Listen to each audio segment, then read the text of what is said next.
Welcome to the Direct Line, powered by 10Bet. I'm Nico Kritsiotis. Coming up on today's show, we'll chat to Nakeeb Munshi, budding young commentator of South Africa. He's the latest to add to the commentating ranks. He's been commentating for a couple of years now. We'll find out how his profession is going. We'll have a heart-to-heart with him in a moment. Also, Kieran Greaves took away the prize last weekend in our competition. He won 2,500 Rand worth of 10Bet betting vouchers. He out-tipped me. He tipped 2 winners out of his 3 horses. I tipped 0. We'll find out how that transpired last weekend. And we'll also look ahead to this weekend's winner. 500 Rand up for grabs and 10Bet betting vouchers. All you have to do is to send your name and mobile number to the email address, which we'll provide you on the show a bit later on. And coming up in Nico's notebook later on, we've got the issue of a couple of objections in the past couple of weeks that was similar but different in the outcome. Also, we'll take a look at what's happening with the 3-year-old ratings here in Johannesburg after the running of the Gauteng Guineas at the beginning of February. It's not looking good for the handicappers out there because everything's been thrown awry by the various appeals that have been put on the table. That's all coming up on the Direct Line, powered by 10Bet.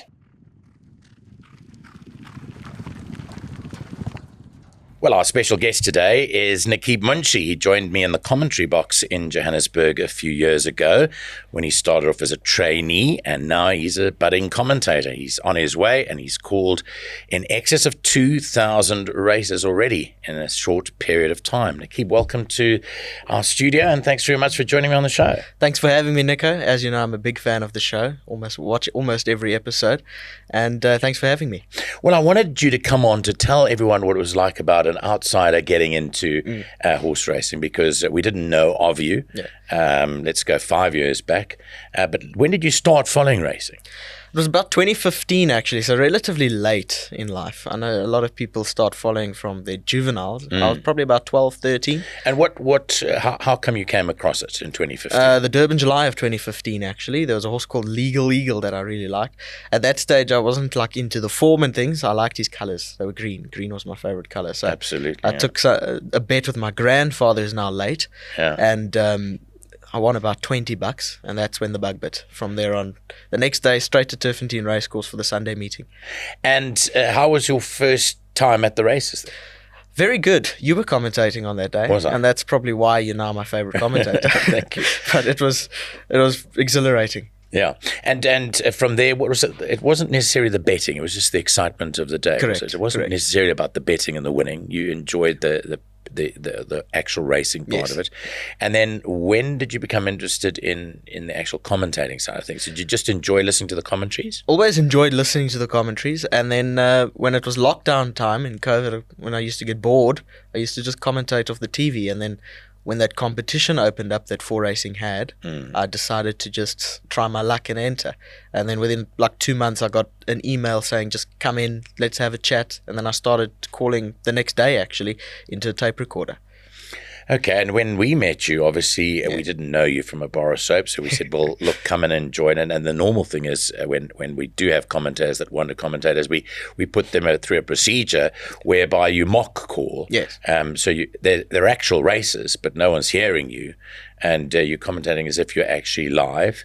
And what was that experience like? Because obviously you'd get judged on those to see how you were progressing. Yes, so my first one was, I can't remember the winner. Obviously, I only remember my first live commentary, but it was the 27th of January of 2023, so roughly 3 years ago. Yeah. And it was very exciting, actually, to call a race through the binoculars. And I know it was up the straight, so obviously up the straight it's a bit difficult to call the first 100 meters with binoculars because they're running at you head on. But we got through it. Yeah. So just to let everyone know out there, when I started commentating, which is many moons ago, there was no TVs. Races weren't shown live on television. So therefore, you had to rely solely on binoculars to commentate, and you had to read a race through the binoculars, which means you had to know all the colors. But the greatest thing about it, Nakeeb, was those days people only used to hear the live commentaries. They never used to see it. Nowadays, with the TV there, it changes the complexion completely, because if you muck up or if you mess up, there's people out there watching that can see what you're commentating on, and they can see that you're talking rubbish. Correct, and I like using the binoculars. And at Fairview, you can see the difference in your angle compared to the TV angle, because you're calling horse in third. Yeah. It's actually in fourth on the TV, so Yes, you yeah. can see the discrepancies in the two views. Although I think binoculars are probably more accurate than the TV.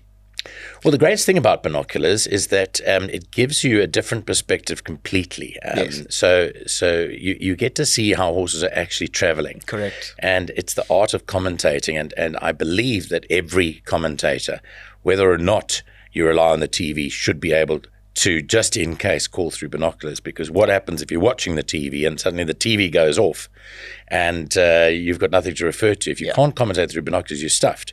So that's why we teach all our commentators that certainly come through the Joburg ranks. I'm not sure about other provinces, but certainly through the Joburg ranks, you have to know how to commentate through a set of binoculars. And for that reason, you went out on a buying spree and you said, let me get me the best set of binoculars. And in fact, now I actually use yours. It's my best pair so far. I mean, I started with a 12x50, probably like a 30-year-old pair, which I got from my late grandfather.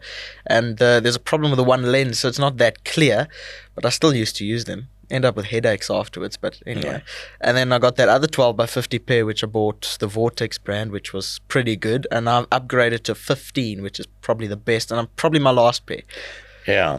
Although I venture to say that I'm always, whenever I go into electronic shops, I always tend to gravitate towards where they've got the binoculars and try and test them out to see. But the problem with going to these shops is that you can't see far in a shop. Yeah, exactly. You actually have to go outside to see how far the binoculars actually reach.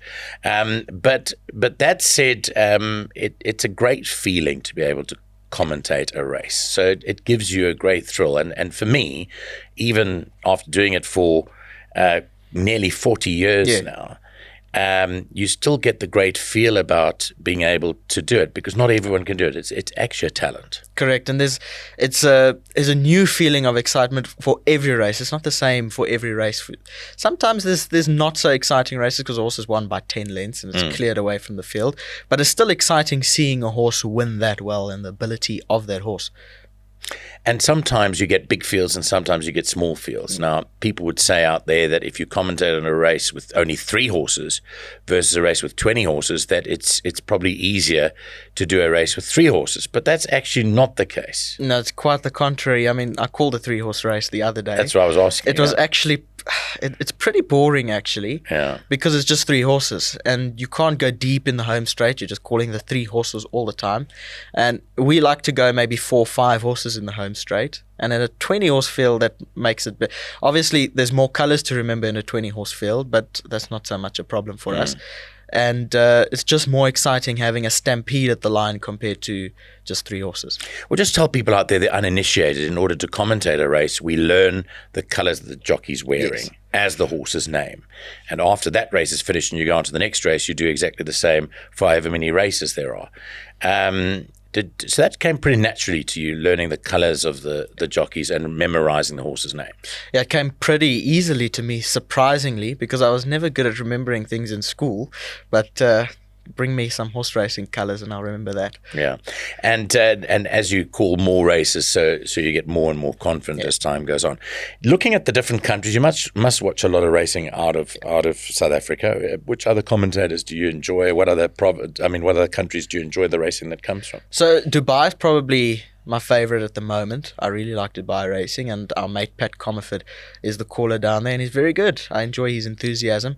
A bit of Richard Hoyles and Mike Catamol in the UK. Good. And the Hong Kong guy is good. Yeah, Mark McNamara is very good. He's very good and very talented too. For me, I definitely prefer the European commentators to the American. That's just a personal preference. Correct. Because I think it's just that we gravitate, or we lean much towards their racing. Racetracks you've called at so far? Only the 3, Turfentine, the Vaal and Fairview, all the tracks that they got at the courses. Polytrack at Fairview is probably the most exciting because they go at a fast pace and it's almost always a stampede at the line, so it keeps you on your toes and it's nice and challenging. So that's probably my favourite course to call at. Okay, and in terms of horses, I know you mentioned Legal Eagle that got you Yes. into it, and you always remember the first horse that got you interested. What about current horses that are running, what you're most excited about in terms of seeing them run? So Alan Greff's got some talented horses which I really like. Obviously, My Best Shot is one of my favorites. He hasn't really done much outside of province, but he cleans them up in PE. And then he's got those two fillies, Another Dance for Me and Golden Palm, who've done well outside of province. And Golden Palm, obviously, contesting the Triple Tiara here in Joburg. And she's been doing well so far. So those are like really some horses that keep you in the game, you know? Yeah. And then now, following racing, commentating is one thing, but you're also keen now study of form. You started studying form and getting the hang of it now. That's in order to make a prediction on what's going to win the race. Yeah. Ultimately, out there, as you know, with our competition, which you'll help me with in a short while, it's not easy to tip winners, especially if you're told to only give one horse in a race that you think is going to win. It's amazing how few winners are tipped on a day by any individual. You can come up with zero sometimes. Yes, exactly. There's some races that can be clear cut, obviously, but it's not always the case. About 99% of the time, it's not the case. There's always other horses with chances, and that's why racing is competitive. Yeah, and there's a lot of tipsters out there. The advent of social media has created the impression that every second person out there knows they're racing and can tip to people. So you've got everyone coming out from every nook and cranny to tip, and people don't realize exactly how hard it is. Just let's talk about criticism now, because often criticism is labelled, and not only at guys like commentators, but also jockeys, trainers, and so forth. How do you cope with criticism? Look, we're all entitled to a bad day, but we're not immune from the criticism, obviously, as you'd know. But for me, I mean, it goes in one year and out the other year. I don't really care. There's a lot of social media on there, and there's a lot of trolling on social media and being nasty. I mean, that is what the age that we're living in now. That's why young juveniles are trying to. Well, in Australia, they've kept people under 16 completely away from social media, because it can actually harm a person individually. Correct. But it's important, I think, always to take note of what people are saying.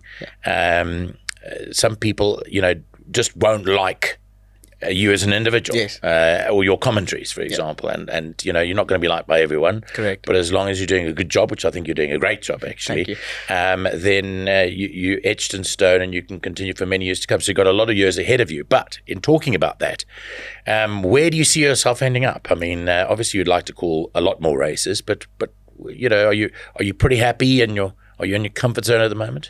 At the moment, it's pretty easy going, and I'm quite happy where I am at the moment. Obviously, looking into the future as I get older, maybe a couple international stints wouldn't be too frowned upon by me. Yeah, as you get older, as you say, when you can drift away from home more easily, and you want to search the skies.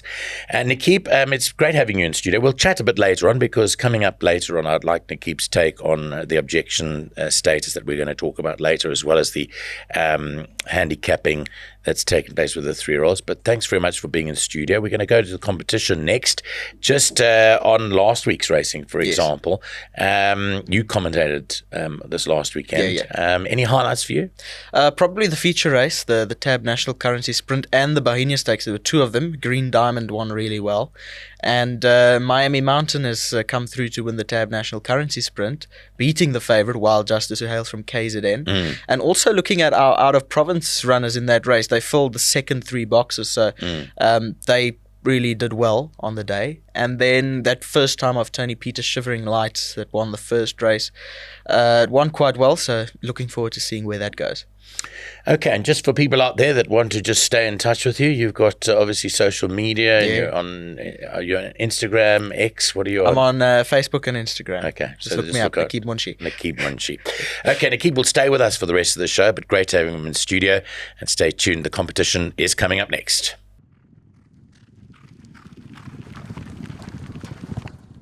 Well, it's competition time now, and the prize has reverted down to 500 Rand worth of 10-bet vouchers. Why? Well, last week, Kewan Greaves tipped 2 winners versus my 0 winners.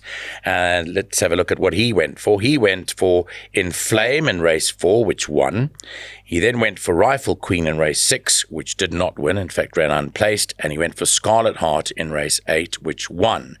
My 3 horses, unfortunately, none of them won. Race 5 was African Prince, who actually ended up second. I tipped the Last Duke in race 7, which didn't arrive, and Matiyazo, I think, ended up running 3rd or 4th in the last race of the day. So, Kewan, well done to you. You're the winner of our first prize that we've given away in the competition.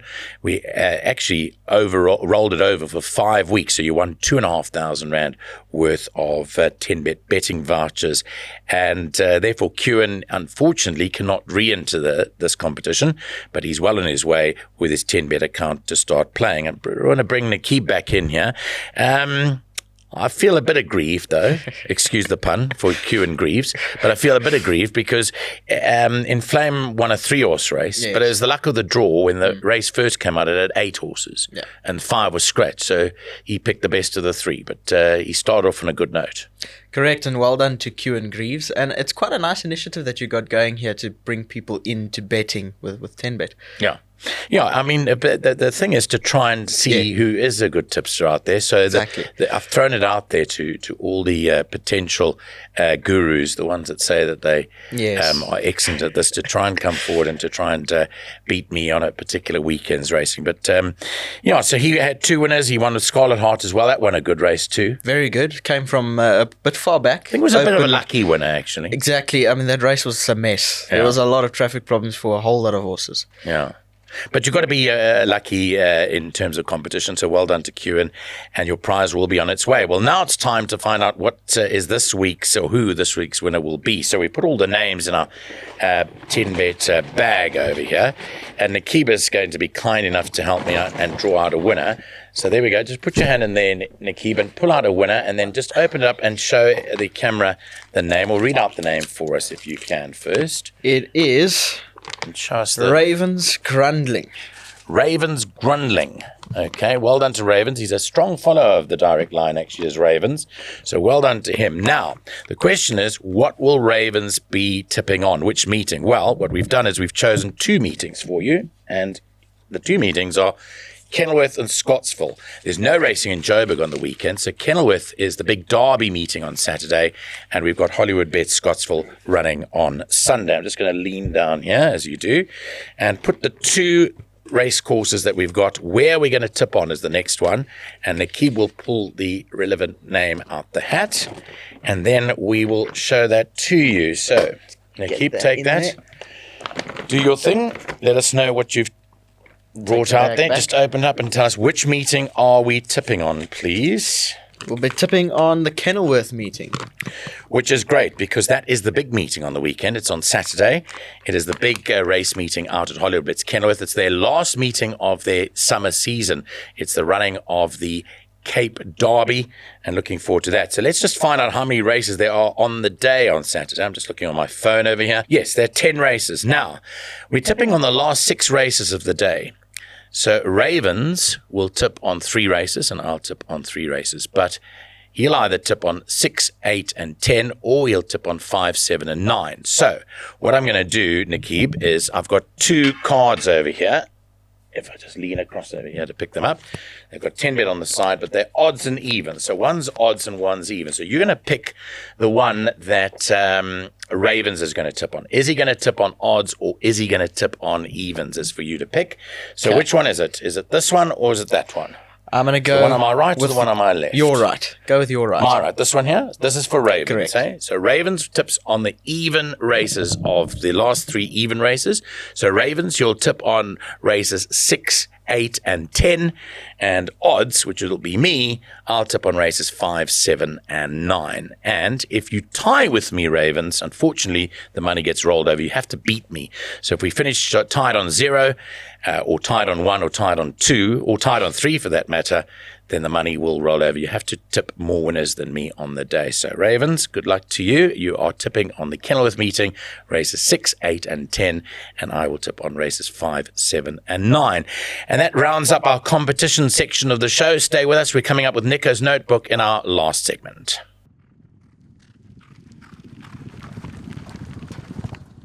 Well, welcome back to our final segment. It's time for Nico's notebook, and let's just have a look at what I've written down here with regard to what we're going to discuss on the show. I'm glad Nakeeb Munshi has actually stayed with me, because the first one is objections. I always like talking about objections because it is pretty subjective at times, but that's why they constitute a board whenever they discuss an objection, and they decide on what they're going to do with regard to the infringement suffered by one horse versus another. And the reason why I'm bringing up the objection story again is because I, on last week's show, said that I'd watched the various angles of the trust objection, which was in the Gauteng Guineas, where they overturned the decision and put trust in third and demoted One Eye on Vegas to fourth. But actually, it reared its ugly head again on Monday this last week, because there was racing down at Hollywood Bets Greyville. And I thought a worse scenario actually occurred in the fifth race on Monday afternoon, and yet that objection was overruled. And I thought it was if the objection, the previous objection that we talked about was upheld, then surely this one should also be upheld, and there's no consistency. Well, let's talk to Nakeeb about it, because he watched that very race. It was race 5 on Monday down in Durban, where Peggy Sue Shake clearly came across horses, and so doing, St. Bridget, who was trying to come through, was badly impeded and only got beaten 0.55 of a length, so 0.05 more than what the incident was between Trust and One Eye in Vegas. Yeah. What is your take on the one on Monday? So, just want to touch on, there was an objection on the Thursday at Turfentine before that, and I spoke to Stipe after that race. It was between Battleground and Bellerophon. Bellerophon got promoted, obviously. Yeah. And what he said to me was that because Bellerophon was running on, it would have won the race if it didn't get interfered with. Yeah. That should apply to St. Bridget as well, because after the interference, he recovered quite a lot and only beaten by more, just over half a length. That should indicate that St. Bridget should have won the race. Yeah.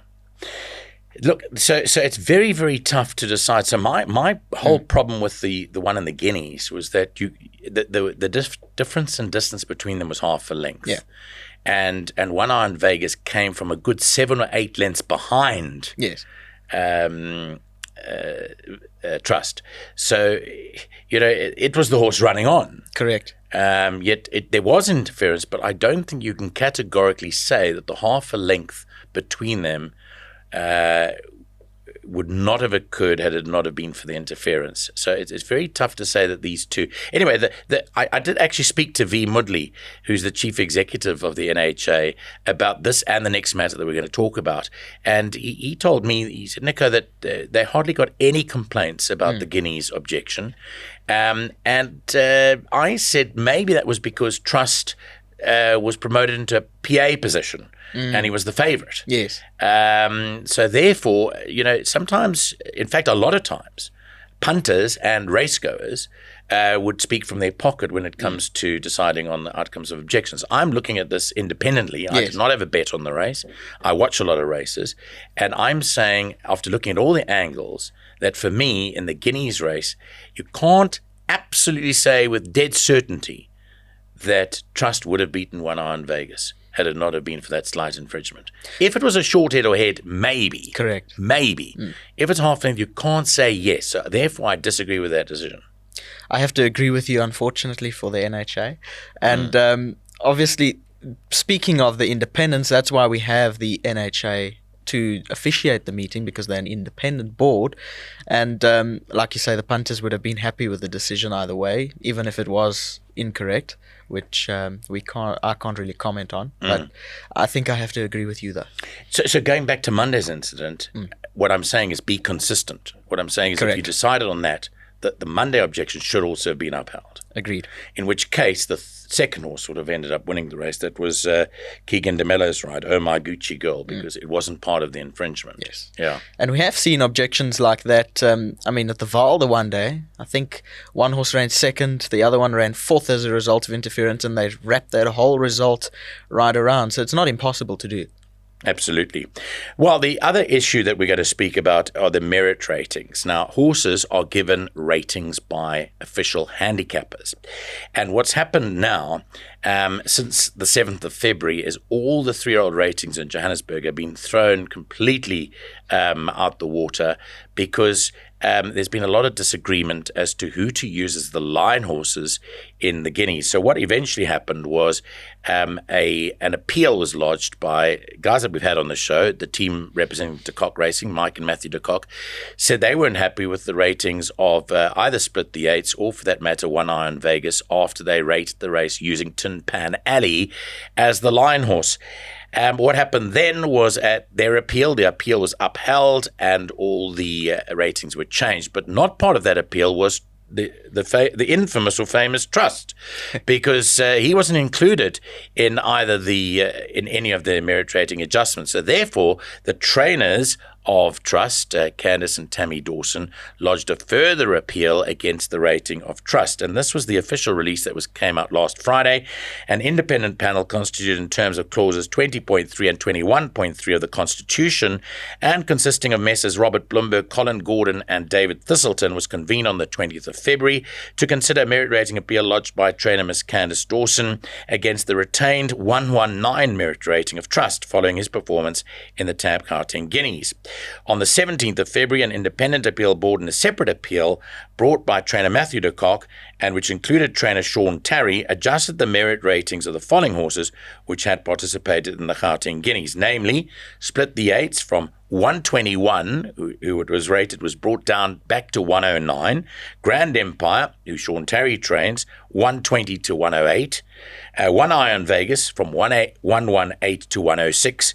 And Yippee Kaye, who ran 5th, from 117 to 105. So those were all adjusted because they are trained by either trainers De Kock or Tarry. But the horse that ran 3rd was Trust, who was rated 119. And because those had come down, the trainer of the 3rd horse now said, well, surely with those have come down, I also need to appeal because mine will come down as well. Mine was 119.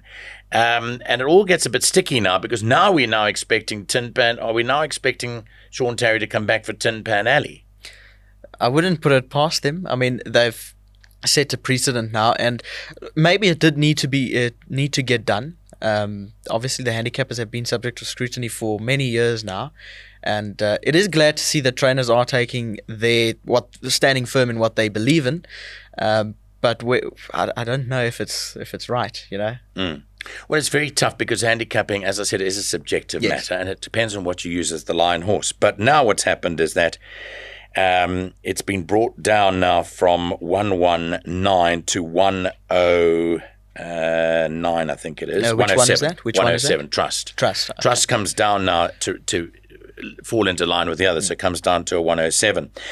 But in concluding, it's interesting for this part, the appeal board panel stated that in all probability and based on the performance of, in particular, Jan van Gooyen in the upcoming South African Classic, which runs on the 7th of March, where a number of these horses would be meeting again at level weights, that the handicappers would obviously be reassessing and readjusting merit ratings.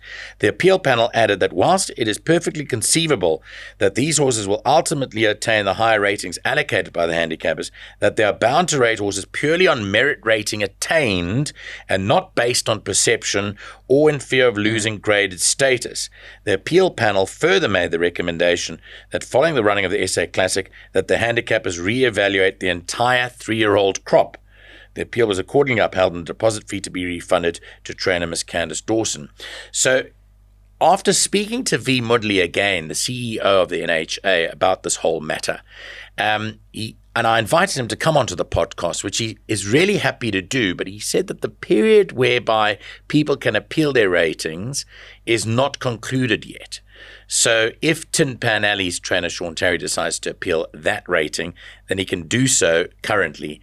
But I thought after chatting to V and giving him some breathing space, that possibly, Nakeeb, it would be better, as this appeal panel has said, to rather delay this whole discussion until the SA Classic is run, where we see the return of Jan van Gooyen. So possibly sometime in March, we can have a re-look at things. Correct. And obviously, Jan van Gooyen has met a lot of the horses that were in the Guineas, and he's thrashed them. So we have to obviously wait for him to come out. I think he'll run well in the Classic, just by the way.